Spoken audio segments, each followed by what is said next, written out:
દર્શક મિત્રો, સમાચાર જરા હટકે આપનું સ્વાગત છે.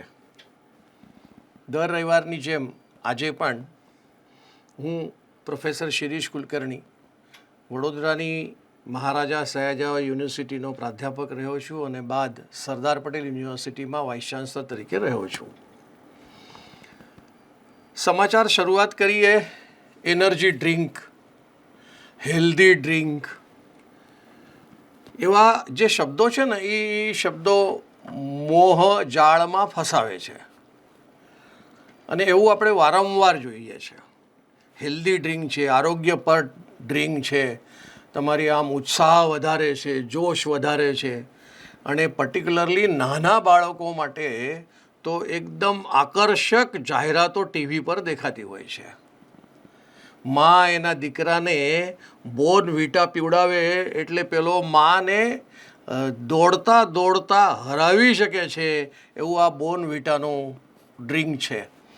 આપણે જાણીએ છીએ કે બોર્નવિટા 78 વર્ષથી ભારતમાં વેચાતું આ બોર્નવિટા છે અને એના ખૂબ બધા શોખીન છે અને જાહેરાતો પણ પુષ્કળ કરે છે. પણ અલ્ટિમેટલી એક ભાઈ રેવંત હિંમતસિંહ કા નામના એક વ્યક્તિએ કંઈક વિશ્લેષણ કર્યું હશે બોર્નવિટાનું અને એને એક વિડીયો બનાવ્યો કે આ બોર્નવિટાની અંદર અતિશય શુગર છે, ખૂબ વધારે માત્રામાં ખાંડ છે જે નાના બાળકોને નુકસાન કરે છે.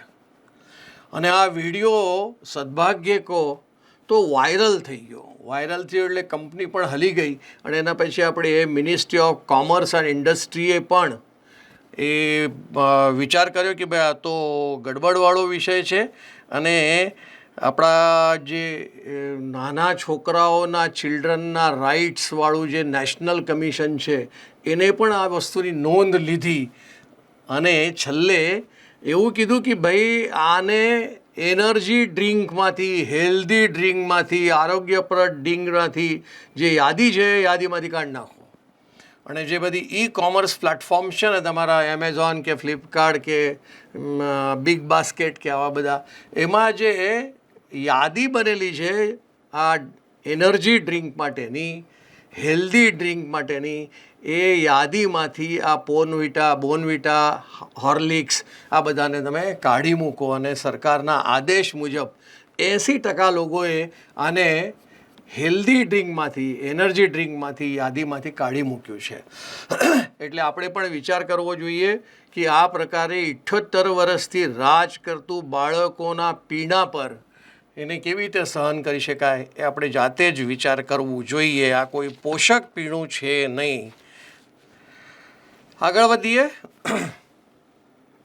આપણે બધા જાણીએ છીએ કે આપણું લાઇસન્સ છે, ઇન્સ્યોરન્સ છે અથવા કોઈ પણ ગાડીની આરસી બુક, આ બધું આપણે ડિજિલોકરમાં મૂકીએ છીએ અને કેન્દ્ર સરકારનું ડિજિલોકર છે અને એ ડિજિલોકરની અંદર જ આ બધા ડોક્યુમેન્ટ્સ ડિજિટલી સિક્યોર કરેલા આવે છે, સુરક્ષિત રાખેલા હોય છે અને આ માન્યતા પ્રાપ્ત છે. તમે કોઈ જગ્યા ઉપર પોલીસવાળો તમને રોકી લાયસન્સ દેખાડો તો આપણે કંઈ કાર્ડ કાઢવાની જરૂર નથી. સીધું તમે ડિજિલોકર બતાવો એટલે પોલીસવાળા પણ માની લે છે.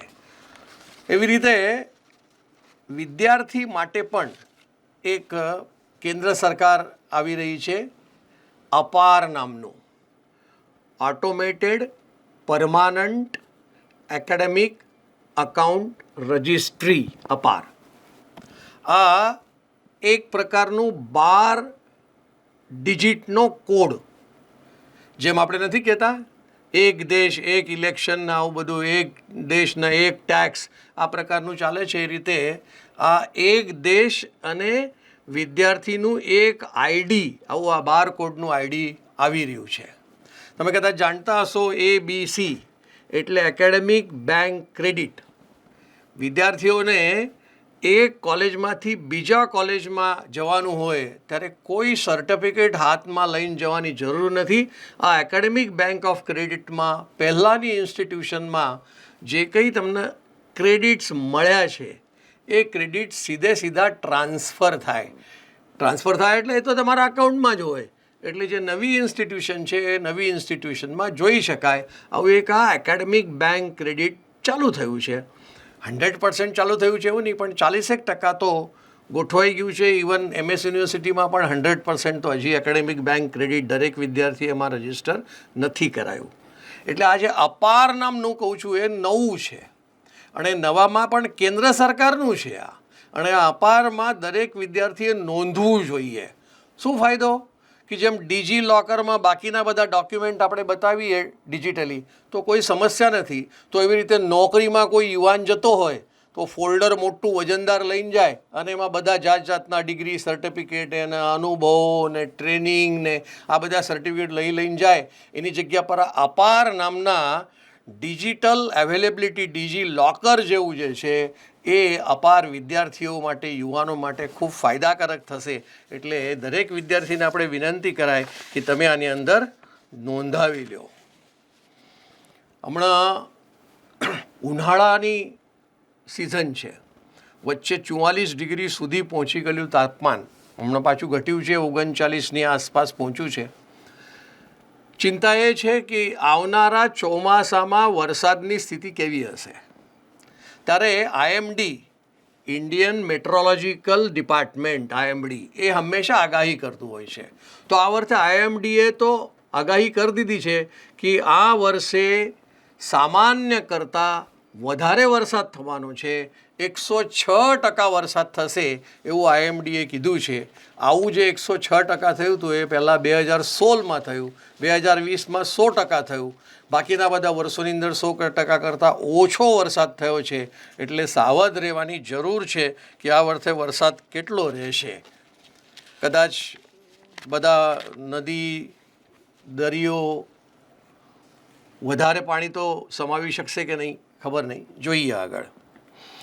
આગળ વધીએ.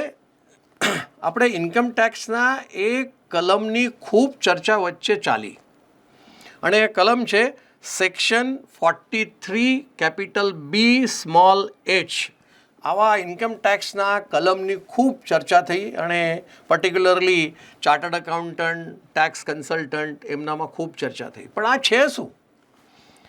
જો જે નાના ઉદ્યોગો છે, MSME જેને કહેવાય, આ નાના ઉદ્યોગોને હંમેશા પૈસાની ક્રંચ, પૈસાની જરૂરિયાત વધારે હોય છે, અને સરકાર પ્રયત્ન કરે છે આવા નાના ઉદ્યોગોને પ્રોત્સાહન મળે. તો આ નાના ઉદ્યોગોને પ્રોત્સાહન આપવા માટે સરકારે એવી જોગવાઈ કરી કે કોઈ પણ ખરીદનાર આ MSME પાસેથી કંઈ પણ વસ્તુ એ ખરીદે તો એના પૈસાની ચૂકવણી 45 દિવસમાં કરવી જોઈએ. જો 45 દિવસમાં આની ચૂકવણી ન કરે તો જે રકમ ચૂકવણીની છે એ એના આવકમાં ઉમેરાઈ જાય, એટલે એની એટલી આવક વધી જાય, અને આવકવેરામાં પછી એને ઇન્કમ ટેક્સ ચૂકવવો પડે એટલો વધારે.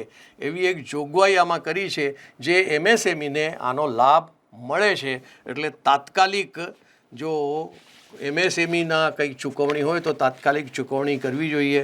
પણ જો સરવાળે જોઈએ ને તો મોટા ભાગના પ્રોપ્રાઇટરશીપ કન્સર્ન ના MSME માગે છે પૈસા, લગભગ 44,000 કરોડ રૂપિયા.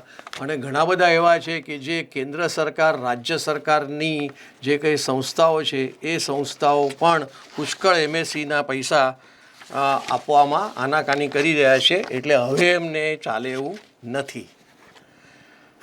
આગળ વધીએ. મોબાઈલ પોર્ટેબિલિટી આ વિષય કંઈ નવો નથી.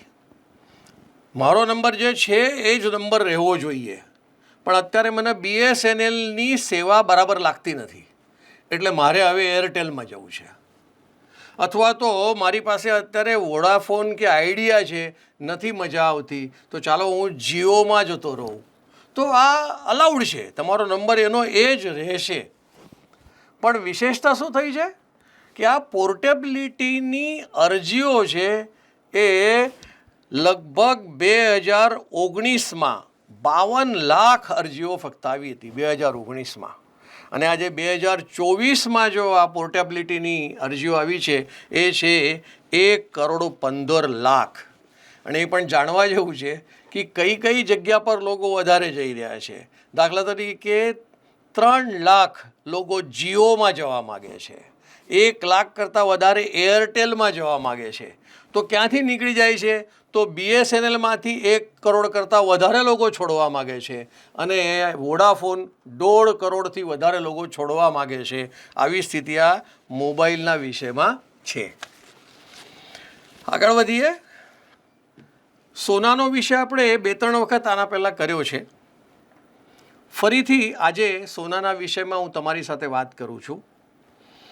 લગભગ 3600 ટન સોનું એક વર્ષમાં ભારત દેશમાં ઉત્પાદિત થાય છે. આ ખાણમાંથી નીકળેલા સોનાની વાત કરું છું. પણ ઘણું સોનું એવું છે કે જેને રિસાયકલ કરવામાં આવે છે. તો એક વર્ષમાં 1100 ટન જેટલું સોનું રિસાયકલ કરીને પછી એને વાપરવામાં આવે છે. બીજું છે કે ચીન છે ને એ જગના દુનિયાના લગભગ 10% સોનાનું ઉત્પાદન એ કરે છે. આ વર્ષે ભારતે 750 ટન સોનું ખરીદ્યું છે. એક વિચાર કરજો કે સોનાનો ભાવ 52,330 2022માં હતો અને આજે 2024માં 71,000ની ઉપર તો એ ક્યારનો નીકળી ગયો છે. કારણ શું? ઘણા બધા લોકો સોના ઉપર રોકાણ કરે છે, કોઈ શેર્સમાં રોકાણ કરે, કોઈ બેંકમાં ડિપોઝિટ તરીકે મૂકે છે. તો રોકાણ ક્યાં કરવા? પાર્કિંગ ઓફ અ મની, આ એક મોટો પ્રશ્ન ક્યારેક લોકોના હાથમાં આવતો હોય છે. જ્યારે કોઈક રિટાયર થયેલો હોય તો એની પાસે પૈસા આવતા હોય રિટાયરમેન્ટ બેનિફિટ્સના, તો ક્યાં રોકવાના? તો આ રીતે દરેક વખતે વિચાર કરવામાં આવે છે વિકલ્પોનો. પણ જે સલાહકારો છે ને રોકાણોમાં ઇન્વેસ્ટર્સને જે લોકો સલાહ આપતા હોય છે એ લોકો કે જોજો સોનામાં 5થી 10% કરતાં ટોટલ રોકાણ કરતાં આપણે રોકવું નહીં, કેમ કે સોનું ઇન્ડસ્ટ્રીમાં વપરાતું નથી. પ્લેટિનમ વપરાય છે, ચાંદી વપરાય છે, એટલે આ ખાલી પડેલું રહે છે સોનું. એટલા માટે આટલું બધું વધારે આપણે સોનાની અંદર રોકાણ નહીં કરવું જોઈએ. આગળ વધીએ. COVID-19 પછી ભારતીય નાગરિકનું મન બદલાયું છે અને એ પોતાની ઉંમર વધતી રોકવાનો પ્રયત્ન કરે છે. હવે તો નૈસર્ગિક છે. ગયા વર્ષે 62 હતું તો આ વર્ષે 63 વર્ષ થયું, એટલે એમાં કંઈ નવું નથી. પણ છતાંય વ્યક્તિ પ્રયત્ન કરે છે કે ભાઈ મારું જે ઉંમર છે અથવા જે હું દેખાઉં છું એ ખરાબ ન થાય, હું ગરડો ન લાગું, આવો એક પ્રયત્ન કરતો હોય છે. એટલા માટે વૈશ્વિક અભ્યાસમાં ગ્લોબલ વેલનેસ ઇન્ડેક્સ નીકળ્યો છે અને એમાં દેખાય છે કે આ પ્રકારે કયા પ્રકારની વસ્તુ ખાવી અને કયા પ્રકારની વસ્તુ વાપરવી એના ઉપર વ્યક્તિ હવે લગભગ પોતાના ખર્ચના 10% ખર્ચ આ હેપીનેસ મેડિસિનમાં વાપરે છે. આગળ વધીએ. હમણાં થોડી વાર પહેલાં મેં તમને રોકાણો સોનાના વિષયમાં કહ્યું હતું. એવી રીતે ઘણા લોકો બેંકમાં ડિપોઝિટ મૂકતા હોય છે, પણ જો કેવો ફરક આવ્યો છે તે સાધારણ ફરક જોજો. લોકો આજકાલ વાપરવામાં વધારે માને છે. એક ગાયન હતું જે સાંભળ્યું હતું, 1 અઠન્ની ખર્ચા રૂપિયા. અઠન્નીનો આવક છે પણ ખર્ચો માણસ રૂપિયો કરે છે. પહેલાં ભારતમાં એવું નહોતું. આપણું ઇકોનોમી સ્ટ્રોંગ બચતના કારણે હતી, સેવિંગ્સના કારણે હતી, પણ એ સેવિંગ આજકાલ ઘટી ગયું છે અને આપણું અત્યારે ખર્ચો વધી ગયો છે. તો વિષય એવો બન્યો કે ડિપોઝિટ 2020માં GDPના 3.3% હતું. ધ્યાન રાખજો, ડિપોઝિટ 3.3% હતી GDPના 2020માં. અને લોનો કેટલી હતી? તો 2.9% હતી. એટલે લોન ઓછી અને ડિપોઝિટ વધારે હતા. પણ 2024માં ચિત્ર આખું બદલાઈ ગયું છે. 2024માં લોન 4.9% થઈ, જ્યારે ડિપોઝિટો 4.5% થઈ GDPના. તો આના પરથી ધ્યાનમાં આવે ઘરગથ્થું દેવું, એટલે મારો ઘર ખર્ચ ચલાવવા માટે હું કેટલી લોન લઉં છું. તો એ 2020માં GDPના 39% હતું, પછી ધીરે ધીરે 40 વધી ગયું, 42 થઈ ગયું. આ પ્રકારની સ્થિતિ આપણી ઘરગથ્થું દેવું વધતું જાય છે. પણ બહુ ચિંતા કરવાનું કારણ નથી, કેમ કે અમેરિકામાં ઘરગથ્થું દેવું 73% છે જીડીપીના.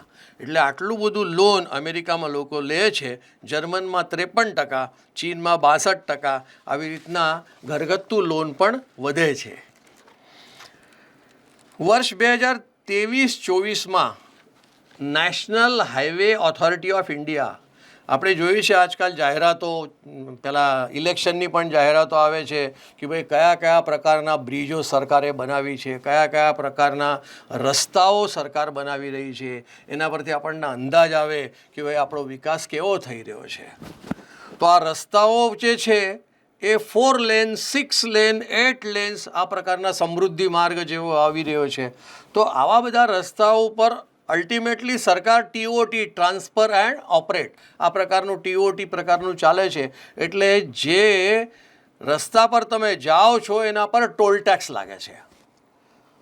2023-24ના વર્ષમાં 2741 કિલોમીટરનો જે રસ્તો છે એના ઉપર આ national highway authority of India એને 5,000 કરોડ રૂપિયાની આવક થઈ. એમાં તો તમે જુદું જુદું જોઈ શકો કે ભાઈ રાજસ્થાનમાં 413 કિલોમીટર અને એના પર જે આવક થઈ એ 1410 કરોડ. એવી રીતે ઉત્તર પ્રદેશમાં 597 કિલોમીટર, એમાં આવક થઈ 1017 કરોડ. એટલે આ પ્રકારનું આ જે રસ્તાઓ બને છે એના પરનું જે ટોલ ટેક્સ છે એ ટોલ ટેક્સની આવક કેટલી મળે છે. વિચાર કરો કે 2471 કિલોમીટરના રસ્તામાં એક વર્ષમાં 5,000 કરોડ જેટલી આવક જો સરકારને મળતી હોય તો આ સારા રસ્તા બનાવે એમાં નવું શું. ભારતની વર્ષ 22-23 નહીં પણ 23-24નું પહેલાં લઈએ, જે એક્સપોર્ટ છે એ 437 બિલિયન છે, જ્યારે 22-23માં $451 બિલિયન હતી. એટલે 3% આપણો એક્સપોર્ટ ઘટી ગયો છે. પણ જો આની તુલના કરવી હોય તો 18-19 સાથે તુલના કરીએ. આ તો એક વર્ષની તુલના થઈ, 2 વર્ષની તુલના થઈ, પણ થોડાક વધારે અંતરની તુલના કરીએ તો ધ્યાનમાં આવશે 2018-19માં જે એક્સપોર્ટ થયું છે 331 બિલિયન થયું છે. એની જગ્યા પર અત્યારે જે એક્સપોર્ટ થયું છે તે 437 બિલિયન જેવું થયું છે. અર્થ એવો થયો કે 18-19ની તુલનામાં 23-24માં એક્સપોર્ટ 32% વધ્યો છે. એટલે આપણો એક્સપોર્ટ વધી રહ્યો છે, એટલે ટ્રેડ ડેફિસિટમાં ફાયદો થશે. આ પ્રકારની સ્થિતિ આજે છે. અસ્તુ, નમસ્તે.